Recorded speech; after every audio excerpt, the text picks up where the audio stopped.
Pessoal, oficialmente eu gostaria de agradecer a presença de todos vocês. Muito obrigado por vocês terem reservado esse tempo para estar conosco. Todas as quartas-feiras à noite nós temos um encontro marcado aqui no nosso canal.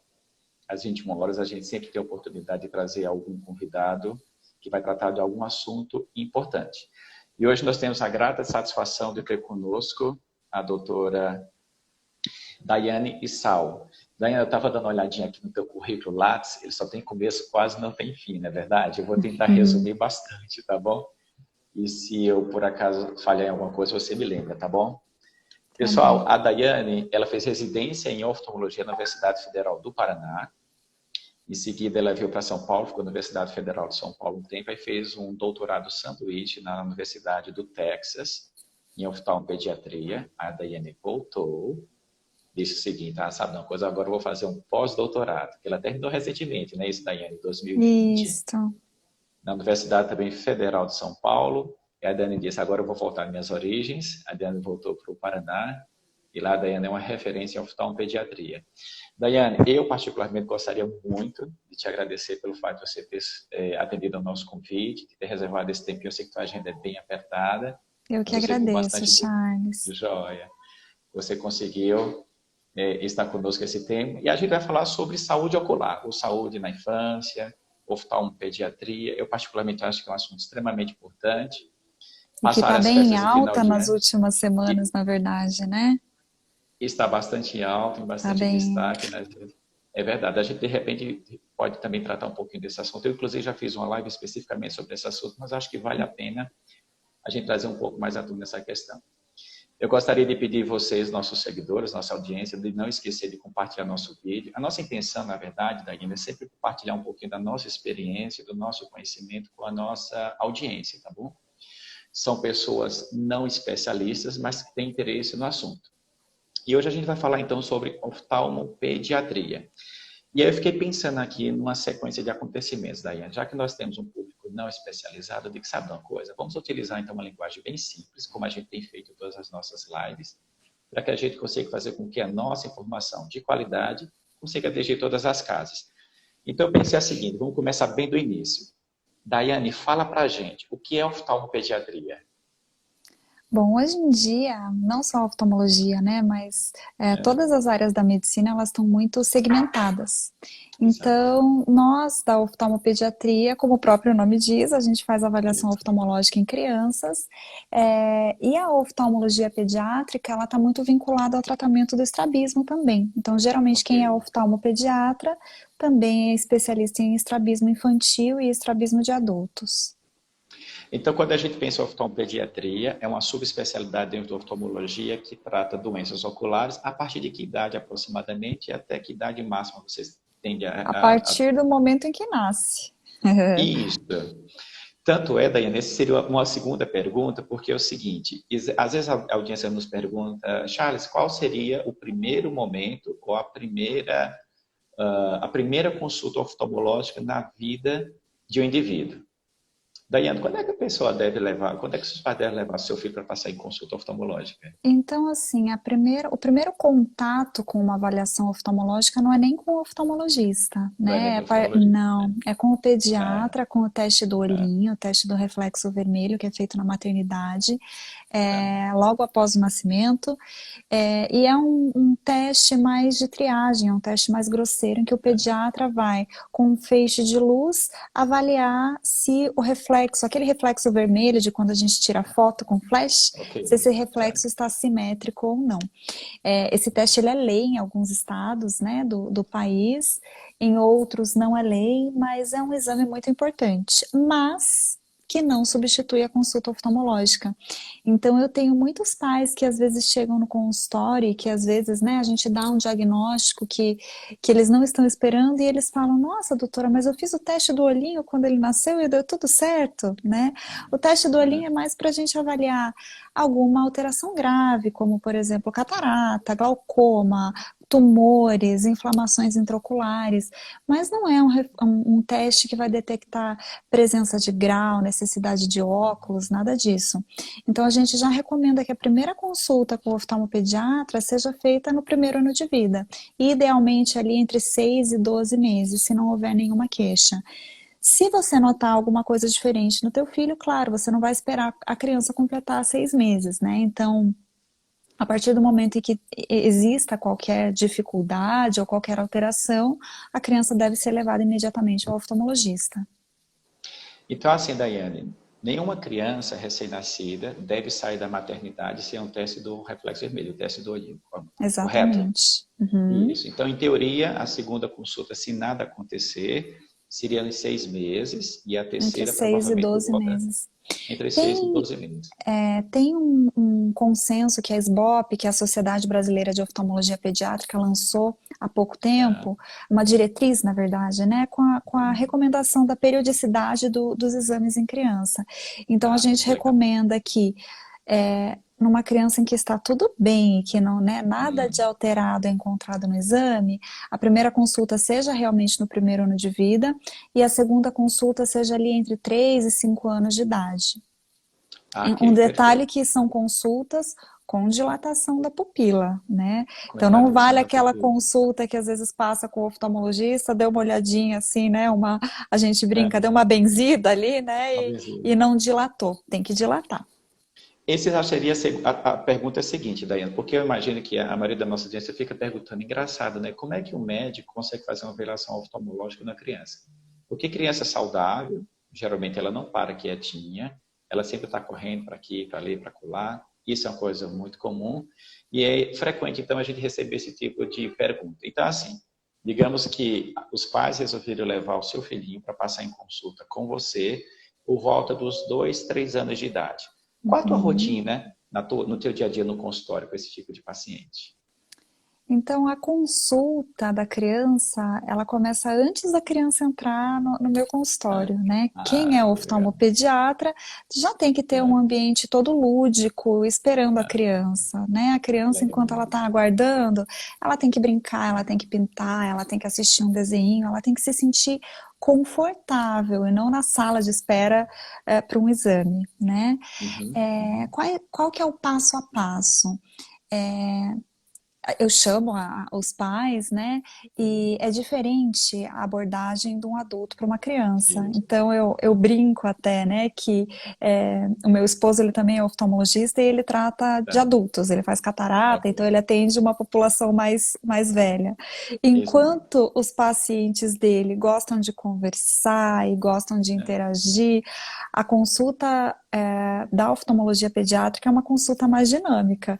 Eu já tenho que conversar examinando ao mesmo tempo, porque os pais estão preocupados porque a criança não vai ter paciência, né? É verdade. É Então é uma verdade. coisa, é lúdico, a gente brinca, enquanto eu estou conversando eu já vou examinando, a gente tem testes específicos que a gente pode testar a acuidade visual de crianças que não informam, então assim, claro, geralmente a partir de uns 3 anos e meio, a gente já consegue mostrar as figurinhas na tela para eles irem Isso. dizendo para a gente, mas abaixo dos 3 anos também é possível testar, né? Eu no consultório, eu uso entre 6 meses e 3 aninhos de idade, eu uso um método de avaliação que são os cartões de Teller. São Ah, umas ok. placas, né? E aí a Ah, criança vai fixando nas listrinhas que tem as placas e a gente consegue quantificar a visão. E a gente vai avaliar com isso, né? A acuidade visual, eu vou uhum. avaliar a presença de estrabismo ou não, Isso. eu vou avaliar a pressão intraocular. Nós temos dispositivos para avaliar a pressão intraocular de criança que não exige anestésico, não é nada invasivo, que é o eye care, né? A gente vai avaliar a presença de alguma alteração na parte externa do olhinho, né, fazendo a biomicroscopia. Então, se tem catarata, se tem algum sinal de inflamação, de conjuntivite, de alergia. E aí, Uhum. a gente vai partir para a etapa da dilatação. Então, a Isso. dilatação, geralmente é a minha assistente que faz, né? Eu brinco que eu sou a boazinha, não sou a das gotinhas, então eles vão para uma outra sala em que Aham. ela pinga o colírio. É necessário, Correto. é fundamental a dilatação em criança por dois motivos. Um, porque a gente quer avaliar o fundo do olho, né? Se existe Isso. alguma alteração, ah, qualquer alteração, suspeita de glaucoma, inflamação, tumores, né? Mas Uhum. principalmente, para a gente fazer exame de grau em criança, a gente tem que Uhum. dilatar. Exame de grau em criança não é igual em adulto, né? Eles têm muita força na musculatura ocular. Então, se a gente Uhum. faz o exame sem a dilatação, a gente acaba encontrando um grau que não é um grau verdadeiro, um grau a menos do que a criança tem. Então, a gente dilata, aguarda 30 a 40 minutos o tempo de dilatação e aí a criança Uhum. volta para a segunda etapa, que é a avaliação do fundo do olho e grau. Mas como é que eu vou descobrir o grau numa criança que não consegue me dizer o Isso. melhorou Como ou é que tá? piorou, né? Aham. Então, a Isso. partir da dilatação, a gente tem lentes. As Ah, lentes que a gente tem naquele aparelho do adulto, né? Que você fica ali em uhum. dúvida, tá melhor ou pior? A gente tem essas Isso. lentes soltas. E a Uhum. partir do reflexo da retina, do reflexo do fundo do olho, eu consigo Uhum. detectar com precisão o grau que a criança tem. Ok. Joia, perfeito, excelente. Aí já então, entrando na próxima pergunta, que tem tudo a ver acho que com as causas de baixa de acuidade visual, até mesmo cegueira ocular, eu estava dando uma olhada, a Daiane, em termos de epidemiologia, e segundo a Organização Mundial da Saúde, existe no mundo aproximadamente 1.400.000 crianças cegas. E no Brasil existe aproximadamente 32, 33 mil crianças cegas, né? E a cegueira infantil, ela tem diferentes causas, não é isso? E o mais importante é o seguinte, aproximadamente 50% dessas causas, elas podem ser evitadas. Eu listei aqui algumas que eu vou apenas mencionar, mas eu vou tentar ver se a gente consegue desenvolver um pouquinho mais, pelo menos três delas. A mais comum é a metropia, que é o problema de grau das vistas, que acho que é o motivo da consulta mais frequente também no oftalmopediatra. O estrabismo, que você mencionou inicialmente no início da live. A ambliopia, o famoso olhinho preguiçoso. A gente vai tentar ver se consegue discorrer um pouquinho mais sobre essas. E eu coloquei mais algumas outras aí, olha só. Catarata congênita, glaucoma congênito, retinopatia da prematuridade, as alergias oculares e o retinoblastoma. Então, vamos começar do início. Quando a gente pensa, então, problemas de grau, a gente sabe que existe basicamente três problemas de grau. Fala um pouquinho para a gente como é que você lida com essas questões e como é que você, por exemplo, classifica os problemas de grau e como você costuma tratar esses probleminhas. Então, a gente tem basicamente três tipos de grau, né? Não só em Isso, criança, mas em adultos em também, que adulto é também. a hipermetropia, que é a Isso, dificuldade principalmente para perto e meia distância, a isso. miopia, que é a dificuldade para enxergar de longe, e o astigmatismo, que é uma irregularidade da córnea que vai borrar o contorno das imagens, tanto para perto como para longe. Uhum. Criança é normal até um limite de grau. Então, assim, a gente espera que a criança tenha um pouquinho de hipermetropia e muitas vezes um Uhum. pouquinho de astigmatismo e tá tudo bem. A gente não Tudo precisa bem. passar óculos para todas as crianças, né? Ok. Uhum. Isso é normal, é esperado, faz parte do processo de amadurecimento visual. Conforme a criança vai Uhum. crescendo, esse grau de hipermetropia ele vai reduzindo e vai normalizando, né? Uhum. Claro que a gente tem alguns limites, então, Uhum. muitas vezes e é muito comum, às vezes quando a gente passa óculos para a criança e a gente fala a quantidade de grau que a criança tem, os pais se assustam, né? Porque às vezes a gente passa um óculos de 2 graus ou 3 graus para uma criança de 2, 3 anos e tá Uhum. ok, isso não é um grau muito alto. Isso é um grau Uhum. muito alto para um adulto, para um adolescente, né? Uhum. Até porque a tendência da hipermetropia é de reduzir. Diminuir, exato. E tem a miopia, que é um dos temas mais comentados no momento, né? Isso. Tanto na oftalmopediatria como na oftalmologia geral, e principalmente por conta da pandemia, né? Então, a miopia, que é a dificuldade de se enxergar de longe, Uhum. ela tem basicamente duas causas, dois fatores. Um fator que é genético. Então, se um Isso. pai ou os dois pais têm miopia, a gente sabe que existe uma chance aumentada da criança ser míope. A gente sabe, Isso. por exemplo, se a mãe e o pai são míopes, a chance da criança apresentar miopia é 6 vezes maior do que aquelas crianças que não têm histórico familiar de miopia. Uhum. E o segundo fator, que é, né, aquilo que tem causado esse boom de miopia, é o fator ambiental, que são as telas. As telas, verdade. Então, existem diversos estudos já mostrando que excesso de telas, principalmente celular e tablet, que são aqueles que a gente usa mais próximo, eles Uhum. estão muito relacionados com o aumento da miopia. A miopia, a tendência natural dela é que o grau aumente ao longo do crescimento. Então, Uhum. mesmo que a criança use o óculos bem certinho, a miopia ela vai aumentar durante todo o Correto. crescimento e ela vai estabilizar ali por volta dos 20, 21 anos, né? Ao contrário da Isso, hipermetropia, ao que só contrário, diminui. isso é interessante, eu não sei se você percebe isso na tua prática, Daiane, porque às vezes os pais associam o seguinte, já que eu estou usando óculos, por que o grau está aumentando? Uhum, Sabe qual a brincadeira que eu faço no consultório? Geralmente é o seguinte, então tenta imaginar, mãe, quando o seu filhinho estava com 3 anos, quanto é que ele calçava? Quando estava com 4, quanto era o tamanho do pezinho dele? 5, 6. Ele deixou de usar calçado? Não. O pezinho dele aumentou? Aumentou, doutor. Então a gente consegue fazer uma associação entre aumento do pé e o uso do calçado? Não. Aí, eu utilizo esse exemplo para facilitar o entendimento. Eu tento explicar isso também para os nossos pacientes. Né? Não é o fato de você estar usando o óculos que aquilo vai impedir que o teu grau aumente. É natural que aumente. Eu estou só enfatizando isso porque essa é uma dúvida muito é comum muito na frequente. prática oftalmológica. Então, ou seja, não se preocupe, enquanto você estiver em fase de desenvolvimento, o seu grau vai aumentar e você, consequentemente, precisa atualizar seus óculos. Com Pode continuar, certeza, Daiane. com certeza. E às vezes os pais ficam frustrados, né? Nossa, mas tá usando o Exato, óculos certinho, como é que esse grau tá aumentando? O que que a gente fez de exato, errado?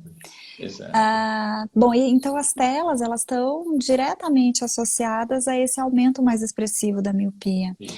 A gente Uhum. sabe que tanto o excesso de telas como a falta de atividades em ambientes externos, elas podem fazer com que a miopia aumente mais rápido. Então, uma recomendação que eu faço todos os dias, eu faço o mesmo Uhum. discurso todos os dias no Dos consultório, dias. é ah, menos telas e mais brincadeira no quintal, no parquinho, né? Porque a gente sabe que a luz solar, ela é um fator protetor para o aumento da miopia. Ela protege assim, né? Ela pode diminuir essa velocidade de aumento. Isso. Daiane, também acho que tem existido uma discussão muito grande, principalmente no meio acadêmico, aquelas medicações que estão alguns Uhum, defendendo que podem influenciar na velocidade de progressão também da miopia. Se você pingar algumas gotinhas, isso é uma discussão uhum, grande, né? uhum. Você tem alguma opinião formada a respeito de uso de alguma medicação para diminuir a Sim, velocidade de progressão da sim. miopia? Qual a tua impressão? E na verdade, quando bem indicada, essa medicação ela tem Isso. resultados muito bons, né? Ok. Então, como eu disse, é normal e é esperado que a miopia ela aumente com o crescimento, Isso. mas existe um Uhum. limite normal, né, de aumento. Então, o Uhum. limite normal é de até meio grau por ano. Então, se Ok. o seu filho tem 3 graus e às vezes daqui um ano ele está com 3,25 ou 3,5, ok, o É progresso, né? esperado. É o que a gente espera, o que a gente espera da Uhum. miopia. Mas Isso. digamos que o teu filho tem 3 graus e daqui um ano ele tá com 4, opa, aumentou, mas aumentou demais, Isso. né? Bastante. E qual que é o nosso receio desse aumento muito expressivo da miopia? Porque a gente sabe que Uhum. altos míopes, o que são altos míopes? Aquelas pessoas que têm acima de 5 a 6 graus de miopia. Ok. Então, a Uhum. alta miopia, ela está relacionada a uma variedade de possibilidades de complicações. Aumenta a chance de glaucoma, aumenta a chance de descolamento de retina, aumenta a chance de desenvolver catarata, né? Existe uma infinidade de complicações que a gente quer evitar, né? Exato. Então, quando a gente nota que tem uma criança ou adolescente em que a miopia está aumentando mais do que meio grau por ano, a gente tem a Uhum. opção de fazer um tratamento com um colírio. É um colírio que Ok. a gente usa na prática clínica, mas a gente tem que mandar manipular, porque é uma formulação bem diluída. E Ok. esse colírio, ele não vai estabilizar a miopia, mas ele Uhum. vai ajudar a reduzir essa velocidade de aumento, Ok. né? A que a criança fique dentro desse meio grau por ano Ok. de Ok. aumento, não Joia, ultrapasse perfeito. isso. Já é excelente. Daiane, além do uso de óculos, que é o recurso mais utilizado para tratar os problemas de grau, você tem a chance também, de vez em quando, prescrever uso de lente de contato? Não crianças tão pequenas, Sim, é mais um pouquinho mais de sim, idade. Você também é, utiliza esse recurso como sim. tratamento? Principalmente nos pré-adolescentes, adolescentes, Isso. né? É, E isso é engraçado porque muitas vezes os pais chegam no consultório e falam, a partir, as crianças elas ficam ansiosas para começar a usar lente de ansiedade. É contato. isso mesmo. Aham. Por dois motivos. Às vezes a criança pratica algum esporte, É então assim, isso. faz luta, faz futebol, faz algum esporte e o óculos Uhum. atrapalha, né? Exato. E às vezes a gente acaba indicando a lente de contato até para crianças menores durante a prática esportiva. E o motivo mais comum é a vaidade, né? Eles É começam a ficar verdade. mais vaidosos e eles não querem usar óculos na frente dos coleguinhas. É verdade. E eu sempre faço a seguinte brincadeira, assim, não existe um É, limite mínimo de idade para usar a lente de contato. Isso ok. depende da responsabilidade da Exato. criança. Exato. Então eu pergunto, tem que mandar escovar os dentes ainda? Em casa? Tem Entendi. que mandar escovar o dente. Então é imaturo, não dá para usar lente de contato. Não vai, escova o dente sozinho. Então talvez tenha alguma maturidade para a gente conversar sobre lente de contato. Joia. Inclusive, ano passado foi lançada uma lente de contato que chegou no Brasil e que, né, pegando o gancho com a miopia, é uma lente de Isso. contato que promete Uhum. o mesmo efeito desse colírio, de Ok. reduzir a velocidade de progressão da miopia. Então, é um tipo de lente de Joia. contato que já tem sido disponibilizado nesses casos. Joia, perfeito. O problema de grau, a gente sabe que é um problema extremamente extenso, mas eu vou dar um pulo para o próximo tema, que eu acho que é uma coisa que você também domina bastante, Daiane, que é o problema do estrabismo, não é isso? Que são aquelas Uhum. condições em que o olhinho ele fica desviado para fora, para dentro, para baixo, para cima, às vezes ele gira um pouquinho. Então, fala para a gente, Daiane, o que é estrabismo, por gentileza, e quais são os tipos mais frequentes de estrabismo? Então, estrabismo é quando o olhinho está torto, né? Como Isso, você disse, para qualquer direção. Pode ser estrabismo convergente, que os olhinhos entortam para dentro, divergente, quando entorta para fora, vertical, né? Quando cada um entorta para isso. uma direção. E existem várias causas, né? Os tipos O mais. estrabismo pode ser só de um olho ou dos dois, ou o que é mais comum? Pode Pode ser de ser. um olho. O olho Geralmente é dos dois, dos tá? dois, exato. Geralmente é dos dois porque os olhos eles trabalham juntos. Tá, Ah, então, assim, se você olha para um lado, um olho vai, mas o outro também recebe esse comando para seguir na mesma direção, né? exato. Claro que comumente, quando existe estrabismo, a gente acaba percebendo um olho fazer com mais frequência do que o outro, né? Ok, ok. Mas em geral é um problema binocular. Os tipos mais frequentes são o Isso. estrabismo convergente, quando o olhinho está para dentro, e o divergente, quando o olhinho está para fora. E existem várias causas. Falando, por Tá, exemplo, do estrabismo convergente, né, que é um dos tipos mais comuns, quando a criança ou o adulto tá vesguinho ali para dentro. uhum. É, Principalmente na infância, existem duas causas principais. Uma é a necessidade de óculos, como eu falei da hipermetropia, né? Isso, Às vezes tem criança que tem uma hipermetropia muito alta, ok. e tem que fazer muito esforço para conseguir enxergar. E esse Uhum. esforço que ela faz para conseguir enxergar faz com que os olhinhos entortem para dentro. A gente faz o exame, dilata a pupila, vê que a criança tem um grau expressivo de hipermetropia, passa o Uhum. óculos e com óculos não precisa mais forçar. Então, O os olho olhos fica no lugar alinham. com, os olhos, E daí o com o óculos tratamento, correto? exato. Perfeito. O Joia. tratamento nesse caso é o óculos, Só que o é o óculos. estrabismo acomodativo, que a gente chama. Ok. Existem outros estrabismos, por exemplo, que a criança não tem problema de grau, né? A gente faz o exame, nossa, o olhinho está entortando, mas não precisa de óculos. E muitas vezes, nesses casos, a gente tem que pensar em cirurgia de estrabismo.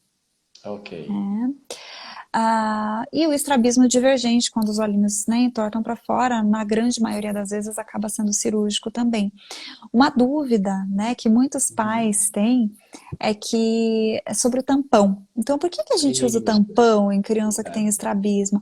Ai, doutora, Uhum. mas eu usei o tampão e não curou o estrabismo. Então, assim, o tampão, ao contrário do que a maioria das pessoas acredita, ele não serve para tratar o estrabismo. Ele Ok. serve para a gente tratar a visão. Então, Ok. o estrabismo, ele está muito associado a uma condição que você falou aí na tua listinha, que se chama Isso. ambliopia. Isso, que é a visão preguiçosa. Na exato. criança com estrabismo, o que que acontece? Até cerca de 7, 8 anos de vida, está acontecendo o amadurecimento da visão lá no cérebro. Então, uma Ah, criança pequena que está com estrabismo, e um olho está vendo uma imagem aqui, e o outro olho está tortinho vendo outra imagem lá. O que que o cérebro faz, né? Que o olho torto está atrapalhando ali a enxergar. O sim, é cérebro começa a verdade. borrar a visão daquele Uhum, olhinho que está torto e a uhum, visão vai ficando preguiçosa. E isso que a gente exato. chama de ambliopia. Quando a gente faz o tampão, o que que a gente quer? A gente tampa o olho bom para a gente forçar Uhum, o cérebro a entender que o olho preguiçoso tem que funcionar também. Então, o isso. tampão, ele é um tipo de estímulo da visão, no caso do estrabismo. Ele serve para a gente tratar a visão, mas, em geral, ele não vai curar o estrabismo. Uhum, perfeito. Além do óculos, que é fundamental, da cirurgia em si, eu queria que você falasse, você também tem experiência de usar toxina botulínica do tratamento dos teus estrabismo? A toxina Costuma, botulínica é uma outra opção de tratamento do é uma estrabismo, outra opção de sim. tratamento também. Você Aham, usa com bastante frequência, os resultados são bons? sim. A toxina botulínica, ela tem algumas indicações bem restritas para o tratamento de Tá. estrabismo. Então, assim, toxina botulínica é Botox, que, né, as Isso, mulheres exato. e homens também Isso, usam, né, também. para as rugas ali.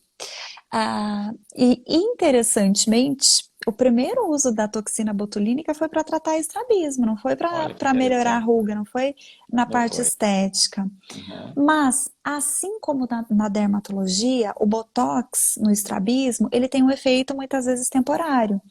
Então, o Botox ele vai durar ali de 3 a 6 meses. Por isso que a Ah, gente não usa para qualquer tipo de estrabismo. A ok. gente vai usar o Botox principalmente para um estrabismo paralítico. O que que é isso? Ah, a pessoa teve um acidente, bateu a cabeça, afetou um nervo que né, comanda a função ali do músculo do olho. E Uhum. geralmente, nesses casos, a gente tem que esperar ali 6 meses, o organismo se recuperar. Enquanto espera, a gente faz o botox para a pessoa não ficar com estrabismo. Ou em alguns casos de criança que tem estrabismo e, e não tem muitas condições clínicas, né? Uma criança que tem paralisia cerebral, que tem algum outro problema mais Uhum. grave, que não pode ser submetida a uma anestesia geral mais longa, a gente usa o botox. Então, o botox, ele é ótimo, ele tem um ótimo resultado, mas não é Olha. para qualquer estrabismo. Ok, perfeito. Ah, olha só, as nossas lives costumam demorar em média, Daiane, 30 minutos. Você acredita que já se passaram 28 minutos? Quando a coisa flui, flui tão rápido que a gente nem percebe. Eu Passa tenho uma lista de rapidinho, outros né? assuntos, é muito rápido. A gente tem uma lista, mas por um É lado é que bom porque a gente acaba. eu falo demais também. Você pode me cortar aí se eu estiver Não, me não, não, prolongando muito. de forma nenhuma, pelo contrário, você está excelente, seu posicionamento é muito bom. E, na verdade, é o tempo que é restrito, né? A gente elegeu esse tempo como um tempo ideal para que a gente consiga Não ficar manter a nossa audiência cansativo. atenta, para ficar cansativo. E, geralmente, eu convido os nossos, eu peço para os nossos convidados tentarem fazer um exercício de resumo, que é o seguinte. Então, eu queria que você repetisse para a gente, assim, 2, 3 minutinhos, o que é oftalmopediatria, quando é que os pais devem levar o seu filho para a primeira consulta oftalmológica na vida, como é uma consulta de oftalmopediatria, quais são as principais causas de consulta oftalmológica no médico pediátrico, não é isso? E quais são, e uma mensagem final que você queira ficar à vontade para nos trazer, tá bom? Tá bem. Ah, bom, então a oftalmopediatria somos nós que cuidamos dos olhos das Isso, crianças, né? também.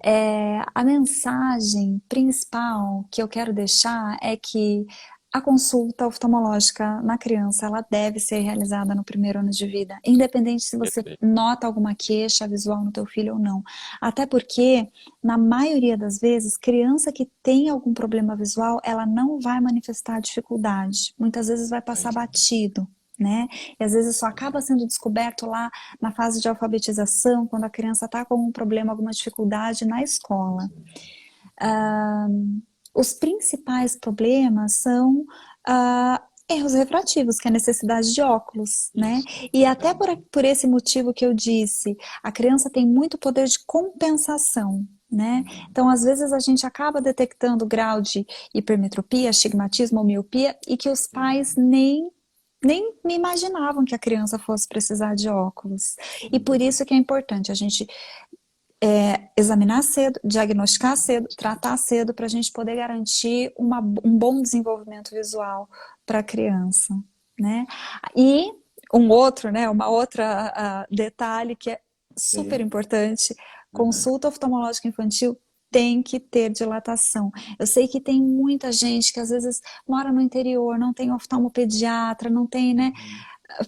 Fala pro médico, olha, eu vi a oftalmopediatra falando que tem que pingar as gotinhas assim, senão a gente Você não fica consegue mesmo. fazer um exame preciso e completo na criança, né? Joia, perfeito. Ó, Daiane, só me resta então agradecer a você, a nossa audiência. Eu queria mais uma vez dizer muito obrigado por ter atendido o nosso convite, por ter reservado esses tempos para estar conosco.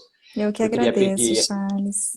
prazer, viu, você estar conosco. Queria aproveitar e pedir para a nossa audiência, não esqueça de acessar as redes sociais da Daiane, tem super conteúdos bem interessantes, bem atualizados.